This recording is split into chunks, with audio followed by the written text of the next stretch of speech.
without children. She doesn't have that. Okay, so she married Robert Kagan. Now, Robert Kagan is a very interesting character.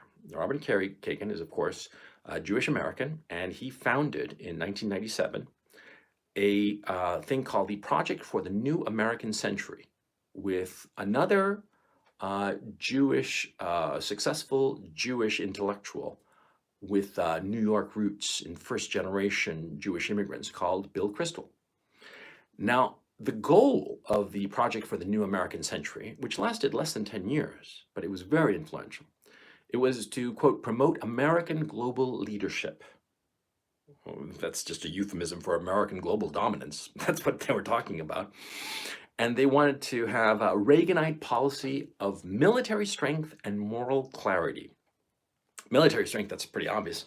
It finds expression in the doctrine of full spectrum dominance that the American military tries to impose everywhere. But the moral clarity issue, that's slippery. What they really want is to be able to morally reduce everything to good guys, bad guys. We're good, we are white hats, and they are bad. And we have to kill them with our great full spectrum dominance military. And that was basically the project, for the New American Century.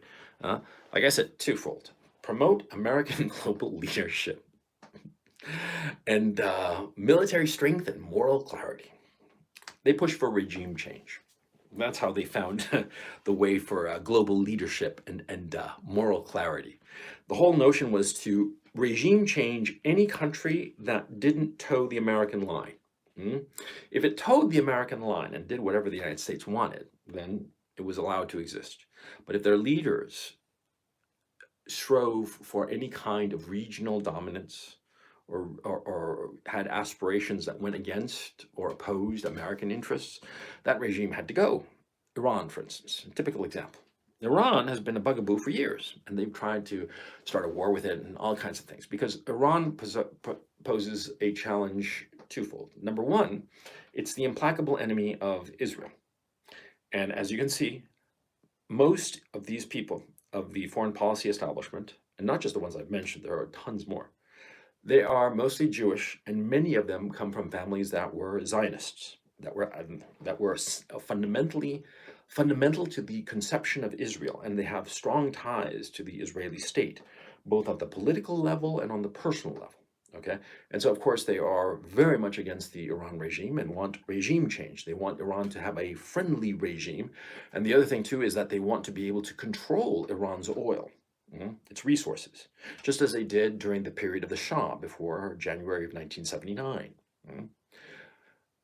That fact that Iran threatens Israel by its mere existence, and that it has oil, an unfathomable wealth that it does not share with American companies and American financiers, that's enough to want regime change in Iran.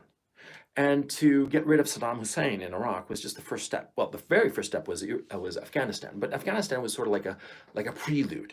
It was merely based on the excuse of the World Trade Center, the World Trade Center, the 9/11 situation, and that's why Afghanistan was taken over. The real regime change came with Iraq in 2003. The war in Iraq was started under false pretext. There were no weapons of mass destruction.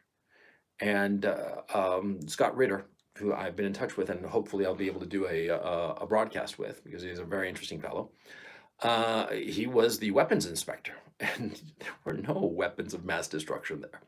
But, they pushed that in order to have the justification for the war. The Project for the New American Century was pivotal to that. Now, Robert Kagan today, he's a senior fellow at the Brookings Institute. He's also on the Council of Foreign Relations, and he is a pivotal figure. He is the man who pushes this extremely aggressive, extremely arrogant American foreign policy. He's the intellectual architect of it. He doesn't actually execute it. He's actually never held, as far as I can understand it, any kind of formal position in the foreign policy establishment. But he is extraordinarily influential because he, and to a lesser extent Bill Kristol, are the nexus between moneyed interests, corporate interests, and government interests.